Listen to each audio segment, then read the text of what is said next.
আসসালামু আলাইকুম। আমি ইমরান সরকার। আজকে আমি যে বিষয়টি নিয়ে আলোচনা করব তার শিরোনাম হলো contents of the universe exploring the cosmic components. আমরা এই বিশাল বিশ্বজগতের একটি ছোট্ট গ্রহ পৃথিবীতে বসবাস করছি, কিন্তু পৃথিবী এই বিশ্বজগতের একমাত্র উপাদান নয়।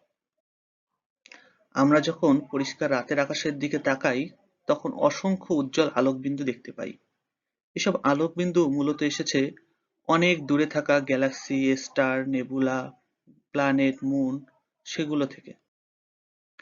আমাদের চারিদিকে অর্থাৎ এই পুরো বিশ্ব ব্রহ্মাণ্ডেই এরকম জানা অজানা, দেখা অদেখা অসংখ্য উপাদান ছড়িয়ে ছিটিয়ে আছে।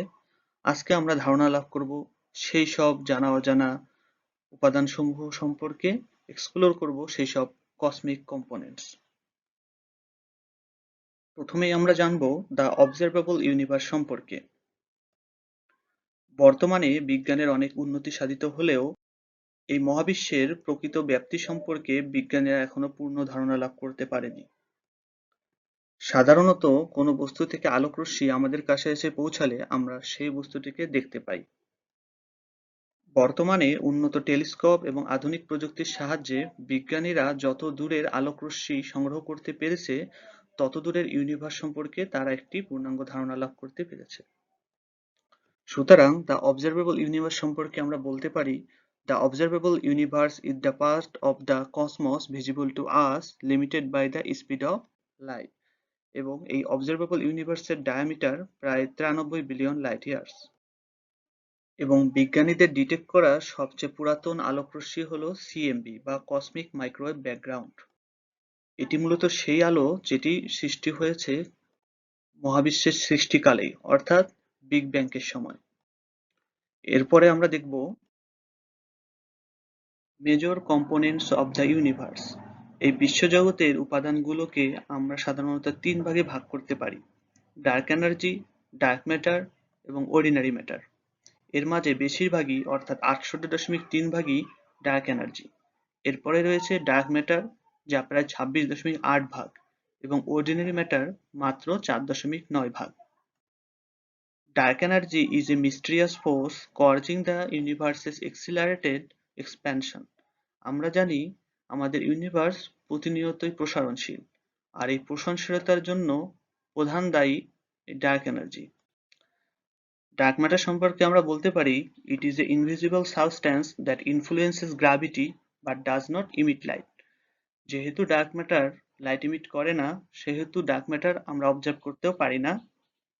অর্ডিনারি ম্যাটার হলো সেই সব ম্যাটার যেগুলো সাধারণত আমরা খালি চোখে কিংবা অত্যাধুনিক টেলিস্কোপের সাহায্যে অবজার্ভ করতে পারি, যেমন স্টার, প্ল্যানেট, গ্যালাক্সি ইত্যাদি। সাধারণত অত্যাধুনিক প্রযুক্তির সাহায্যে আমাদের চারপাশে থাকা অর্ডিনারি ম্যাটারগুলোকে আমরা জানতে পারলেও ডার্ক এনার্জি এবং ডার্ক ম্যাটার সম্পর্কে আমরা এখনো বেশি কিছু জানি না।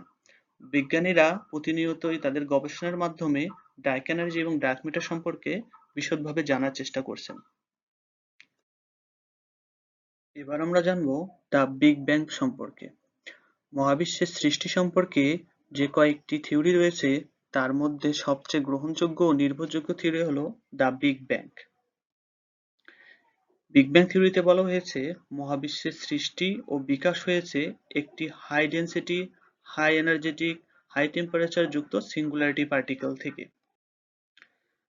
বিগ ব্যাং সম্পর্কে আমরা বলতে পারি, the universe started as a infinitely hot and dense point expanding rapidly in an event called inflations. এই বিগ ব্যাং সংঘটিত হয়েছিল প্রায় 13.8 বিলিয়ন বছর আগে। টাইমলাইন হিসেব করলে আমরা বলতে পারি র্যাপিড ইনফ্লেশন হয়েছিল মাত্র 10⁻35 সেকেন্ড সময়ের মধ্যেই। প্রথম প্রোটন এবং নিউট্রন ফর্ম হয়েছিল 1 মাইক্রোসেকেন্ডের মধ্যেই। নিউক্লিয়ার ফিউশন শুরু হয়েছিল 0.1 সেকেন্ডের মধ্যে, এবং ফিউশন শেষে হাইড্রোজেন এবং হিলিয়ামের মতন অ্যাটম গঠিত হয়েছিল 20 মিনিটের মধ্যেই। এবং বিগ ব্যাং সংঘটিত হওয়ার প্রায় 3,80,000 বছর পর অ্যাটম সংঘটিত হয় এবং কসমিক মাইক্রোওয়েভ ব্যাকগ্রাউন্ড অর্থাৎ সিএমবি রিলিজড হয়। বিগ ব্যাং সংঘটনের প্রায় মিলিয়ন বছর পর গ্যালাক্সি, স্টার, প্ল্যানেট এরকম কম্পাউন্ড কম্পোনেন্টগুলোর সৃষ্টি হয়। এবার আমরা দেখব গ্যালাক্সিস অ্যান্ড স্টার। গ্যালাক্সি সম্পর্কে আমরা বলতে পারি, a galaxy is a huge collection of gas, dust and billion of stars and their solar systems all held together by gravity. অর্থাৎ এই মহাবিশ্বে যেমন মিলিয়নস অফ গ্যালাক্সি থাকতে পারে, তেমনি ভাবে এই গ্যালাক্সির মধ্যে হয়তো আছে millions to trillions of star. আবার এই স্টারের চারপাশে ঘূর্ণনরত রয়েছে millions of trillions of planet and their moons. গ্যালাক্সিগুলোকে আমরা সাধারণত প্রধান তিনটি ধাপে ভাগ করতে পারি। একটি হলো spiral galaxies, elliptical galaxies and irregular galaxies. অপরদিকে a star is a massive ball of plasma or burning gases which emits energy in the form of heat and light. While there is one star in our solar systems, there are billions upon billions of stars throughout our galaxy and exponentially more in the billions of galaxies in the universe. স্টারসমূহকে বিজ্ঞানীরা তাদের colour এবং temperature অনুযায়ী বিভিন্ন ভাগে ভাগ করে থাকে। সাধারণত নেবুলার মধ্যে স্টারসমূহ ফর্মেশন হয়ে থাকে। তারা কয়েকটি ধাপে ফর্মেশন হয়ে থাকে, যেগুলো হলো gravitational collapse, protostar formation, accretion disk formation, nuclear fusion ignition, main sequence stars. একটি স্টার তার জ্বালানি শেষ হওয়ার পর তার ভর এবং আকার অনুযায়ী পরবর্তীতে রেড জায়ান্ট, হোয়াইট ডোয়ার্ফ কিংবা ব্ল্যাক হোলে পরিণত হয়ে থাকে। এমনকি একটি বড় আকৃতির স্টার সুপারনোভা এক্সপ্লোশনের মাধ্যমে নেবুলাও তৈরি করতে পারে এবং কোনো কোনো ক্ষেত্রে সেটি ব্ল্যাক হোলেও পরিণত হতে পারে। এবার আমাদের আলোচ্য বিষয় আওয়ার মিল্কি ওয়ে। এই মহাবিশ্বের অসংখ্য গ্যালাক্সির মধ্যে আমাদের পৃথিবী যে ছায়াপথের অন্তর্ভুক্ত তার নাম মিল্কি ওয়ে।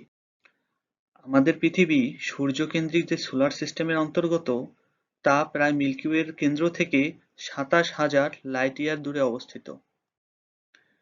আমাদের মিল্কি ওয়ে গ্যালাক্সি একটি ব্যারেট স্পাইরাল গ্যালাক্সি এবং এর ডায়ামিটার প্রায় ১,০০,০০০ লাইট ইয়ার্স। মিল্কি ওয়ে গ্যালাক্সিতে সূর্য সহ প্রায় ১০০ বিলিয়নটি স্টার রয়েছে।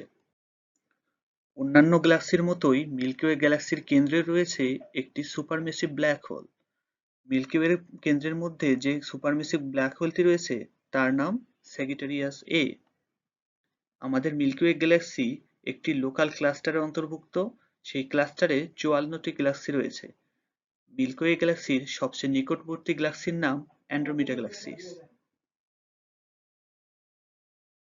এবার আমরা জানবো নেবুলা সম্পর্কে। নেবুলা সম্পর্কে আমরা বলতে পারি, it is massive cloud of gas and dust where stars are born. যখন নেবুলা স্টার ফর্মেশন হয় তখন একটি নির্দিষ্ট অঞ্চলে প্রচুর পরিমাণে গ্র্যাভিটি পুঞ্জীভূত হয় এবং সেখান থেকে কয়েকটি ধাপে নতুন স্টার তৈরি হয়। সাধারণত মহাকাশীয় গ্যাস অ্যান্ড ডাস্ট থেকেই নেবুলার তৈরি হয়ে থাকে, তবে কিছু কিছু ক্ষেত্রে অতি দানবীয় স্টারের এক্সপ্লোশনের মাধ্যমেই ক্র্যাব নেবুলাও তৈরি হয়ে থাকে।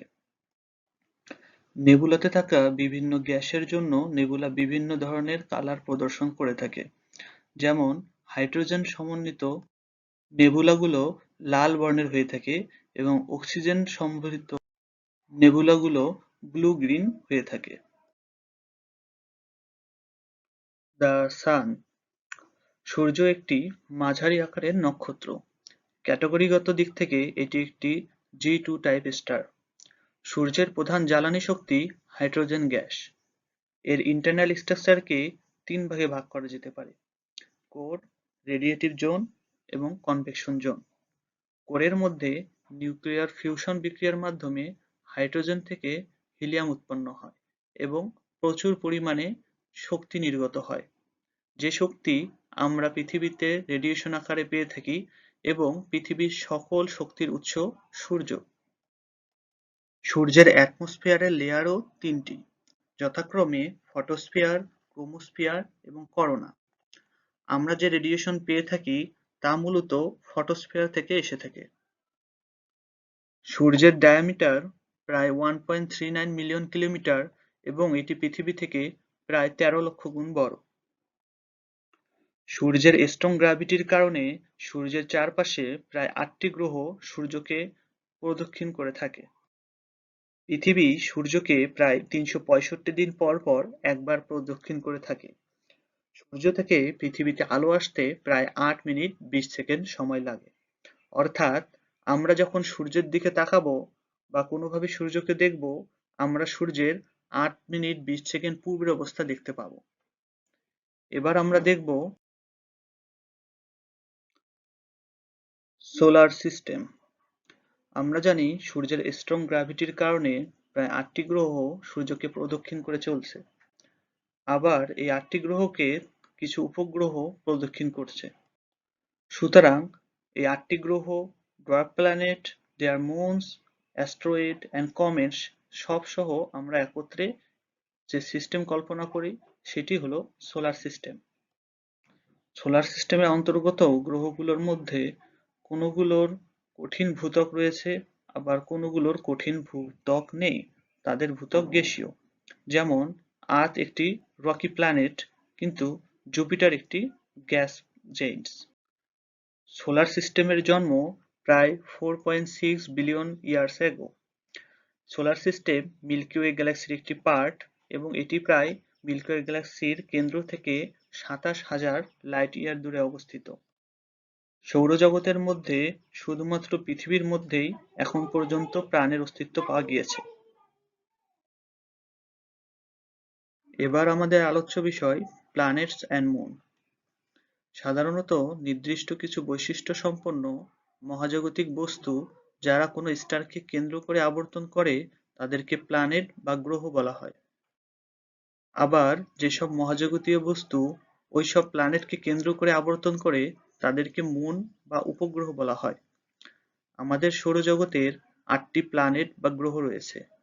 এদের মধ্যে মার্কারি, ভেনাস, আর্থ এবং মার্স রকি প্ল্যানেট, অর্থাৎ এদের ভূত্বক কঠিন বা সলিড। অপরদিকে জুপিটার, স্যাটার্ন, ইউরেনাস এবং নেপচুন গ্রহকে গ্যাস জায়ান্টস বলা হয়, কারণ এদের ভূত্বক গ্যাসীয়। প্রতিটি গ্রহই ভিন্ন দূরত্ব থেকে সূর্যকে প্রদক্ষিণ করে চলছে। এদের মধ্যে কোনো কোনো গ্রহের একটিও উপগ্রহ নেই, আবার কোনো কোনো গ্রহের একাধিক উপগ্রহ রয়েছে। পৃথিবীর একটি মাত্র উপগ্রহ রয়েছে, যেখানে জুপিটারের প্রায় 90টির বেশি উপগ্রহ রয়েছে। জুপিটারের উপগ্রহগুলোর মধ্যে সবচেয়ে জনপ্রিয় ও পরিচিত উপগ্রহগুলো হলো লো, ইউরোপা, গেনিমেড এবং ক্যালিস্টো, যেগুলোকে গ্যালিলিয়ান মুনস নামে ডাকা হয়। Dark energy and dark matter. পূর্বেই আমরা জেনেছি যে আমাদের মহাবিশ্বের প্রায় 95% দখল করে আছে dark energy and dark matter. যদিও এই মহাবিশ্বের বিশাল একটি অংশ ডার্ক এনার্জি ডার্ক ম্যাটার দখল করে আছে, তবুও আমাদের উন্নত প্রযুক্তির মাধ্যমে আমরা এর অস্তিত্ব এখনো প্রমাণ করতে পারিনি। যদিও থিওরিটিক্যালি এটি প্রমাণিত যে ডার্ক এনার্জি এবং ডার্ক ম্যাটার আমাদের ইউনিভার্সের এক্সপ্যান্ডের জন্য দায়ী এবং এই প্রচুর পরিমাণ গ্র্যাভিটির উৎস এই dark matter. Dark matter holds galaxies together with its gravity, but it is invisible and doesn't emit light. On the other hand, dark energy is a mysterious force causing the universe to expand faster over time. Understanding them is one of the biggest challenges in modern physics. সবশেষে আলোচনা করছি ইউনিভার্সের অন্যতম mysterious component black hole সম্পর্কে। A black hole is a region in space where gravity is so strong that nothing, not even light, can escape. অর্থাৎ black hole এই ইউনিভার্সের এমন একটা অঞ্চল যেখান থেকে কোনো মহাকর্ষীয় বস্তু, এমনকি লাইটও ফিরে আসতে পারে না। যে সীমারেখা পার করলে কোনো বস্তু ফিরে আসতে পারে না সেই সীমারেখাকে বলা হয় ইভেন্ট হরাইজন অথবা ঘটনা দিগন্ত। ব্ল্যাক হোলের অসীম গ্র্যাভিটেশনাল ক্ষমতা রয়েছে। ব্ল্যাক হোলের গ্র্যাভিটেশনের কারণে যেসব মহাজাগতীয় বস্তু ব্ল্যাক হোলে পতিত হয় তারা ব্ল্যাক হোলে পতিত হওয়ার আগে ঘুরতে থাকে ব্ল্যাক হোলের চারপাশে এবং একটি অ্যাক্রেশন ডিস্ক নামক ফর্মেশন তৈরি করে। অ্যাক্রেশন ডিস্কে ঘূর্ণনরত অবস্থায় বস্তুসমূহ প্রচণ্ড উত্তপ্ত হয় এবং প্রচুর এনার্জি রেডিয়েট করে। যেহেতু ব্ল্যাক হোল থেকে কোনো ধরনের আলোকরশ্মি নির্গত হয় না, তাই খালি চোখে কিংবা টেলিস্কোপের মাধ্যমে শুধু ব্ল্যাক হোল অবজার্ভ করা সম্ভব নয়। সুতরাং অ্যাক্রেশন ডিস্কে উৎপন্ন রেডিয়েশনের মাধ্যমে আমরা ব্ল্যাক হোলের অবস্থান জানতে পারি। ব্ল্যাক হোলের গ্র্যাভিটি এতটাই বড় যে একটি ব্ল্যাক হোল গ্যাস, ডাস্ট, এমনকি স্টার, গ্যালাক্সি এবং অন্যান্য ব্ল্যাক হোলকেও গ্রাস করে নিতে পারে। প্রতিটি গ্যালাক্সির কেন্দ্রেই থাকে একটি সুপারম্যাসিভ ব্ল্যাক হোল। আমাদের মিল্কি ওয়ে গ্যালাক্সির কেন্দ্রে রয়েছে একটি সুপারম্যাসিভ ব্ল্যাক হোল যার নাম স্যাজিটারিয়াস এ। ব্ল্যাক হোলের গঠন, অভ্যন্তরীণ প্রকৃতি এবং বৈশিষ্ট্য নিয়ে বিজ্ঞানীরা গবেষণা করে চলেছে। এর রহস্য উদ্ঘাটন হলে মহাবিশ্বের অনেক অজানা জিনিস আমাদের সামনে চলে আসবে। এতক্ষণ আমরা মহাবিশ্বের গঠন, প্রকৃতি এবং কম্পোনেন্টগুলো সম্পর্কে আলোচনা করলাম।